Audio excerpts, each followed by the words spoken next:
안녕하십니까. 2020년 7월 1일 마감 방송 시작하도록 하겠습니다. 오늘 증시가 아침에 출발 좋았는데 장 중간에 이제 하락으로 좀 전환을 했죠.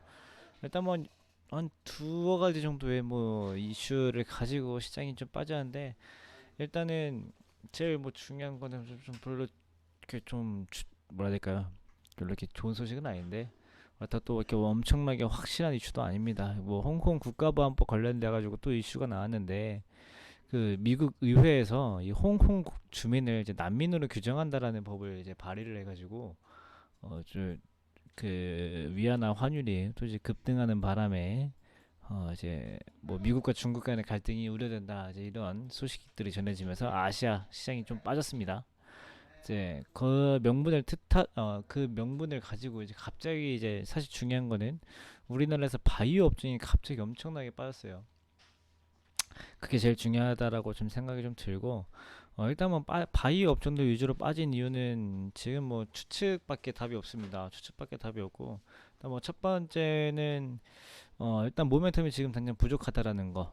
아니면은 두 번째로는 이제 내일 이제 SK 바이오팜이 이제 슬슬 이제 상장을 하니까 거기 앞서서 좀 앞서 움직이는, 뭐 이렇게 사실 뭐 SK 바이오팜 얼마나 뭐 대단한 회사인지는 모르겠습니다만, 거기에 대해서 뭐 실제로 이제 다 바이오 자금들이 다 빠질 정도인가라고 봤을 때 지금 시장 분위기가 그렇습니다. 뭐 SK 바이오팜 지금 상장하는 게 미국에서 예전에 그 테슬라 상장할 때랑 분위기랑 뭐 거의 비슷한 상황이다 보니까, 뭐 코스피 200을 가니 안 가니, 코스피 200을 들어가면은 뭐 거기에 따라 들어오는 패시브 펀드 자금이 뭐 수백억이니 몇 조가 되니 막 이런 말들이 나오고 있는데, 일단은 거기에 앞서서 뭐 사실 바이오 업종들이 빠졌다라는 거, 뭐 오늘 증시가 하락 전환한 게 중요한 게 아니고 바이오 업종들 위주로 막판에 많이 빠졌다라는 것이 더 중요할 것 같습니다. 그 다음에 두 번째 이유는 더 안 중요한 건데요.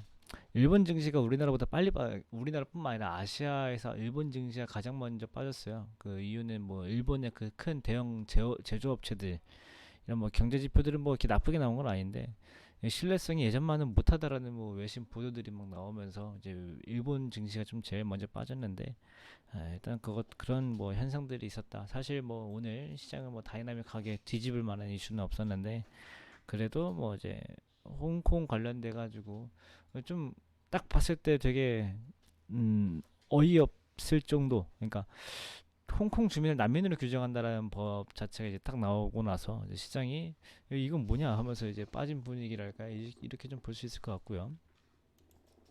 근데 막상 이제 아시아 시장 이제 끝났잖아요. 아시아 시장 끝나는데 이 미국 시장에서 미국 지수 선물들 있잖아요. S&P 500 퓨처스나 나스닥 퓨처스 이런 것들 이제 서서히 반등 나오고 있고, 유가도 2% 이상 상승하고 있고, 그다음에 오늘 우리 환율을 올렸더니 달러 인덱스가 갑자기 하락으로 전환을 됐습니다.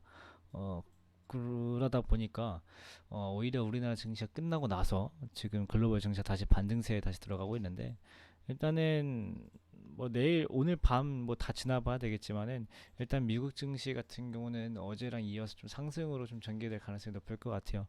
뭐 일단 중요한 이슈는 뭐 여러 가지가 있습니다. 프랑스랑 독일, 그다음에 EU 전체에 대해서 뭐 제조업 지수라든지 뭐 GDP라든지 뭐 고용률이라든지 이런 뉴스들, 오늘 경제 지표들 많고, 특히 미국에서 오늘 우리나라 시간으로 9시 15분쯤에 ADP 비농업 고용 지표까지 나옵니다. 뭐 고용 보고서가 요즘에 중요하다라는 것도 다들 이제 아실 거니까,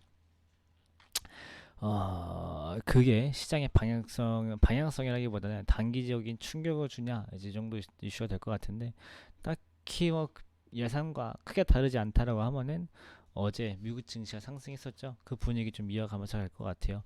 뭐 7월에 추가 경기 부양 정책에 대한 기대감이라든가, 이제 뭐 미국 연준의 2022년까지 무제한 양적 완화를 기대하는 유동성 확장에 대해 기대하면서 상승하는 움직임이라든가, 이제 이렇게 나타날 수 있으니까, 사실 지금 시장의 이 방향성 결정하는데 뭐 코로나라든지 뭐라든지 이런 것들 중요한 게 아니고, 이 달러 가치라는 거 하나 자체가 굉장히 중요한 흐름이다 보니까, 지금 이 달러 인덱스를 좀 뭐 앞뒤로 흔들 수 있는 요소들 좀 보았습니다.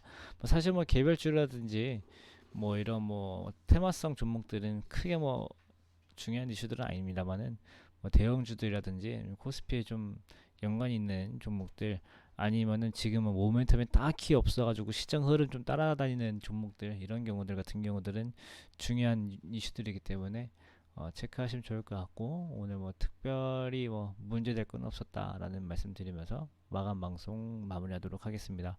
그러면 여기서 마무리하고 내일 오전에 다시 뵙겠습니다. 고생하셨습니다.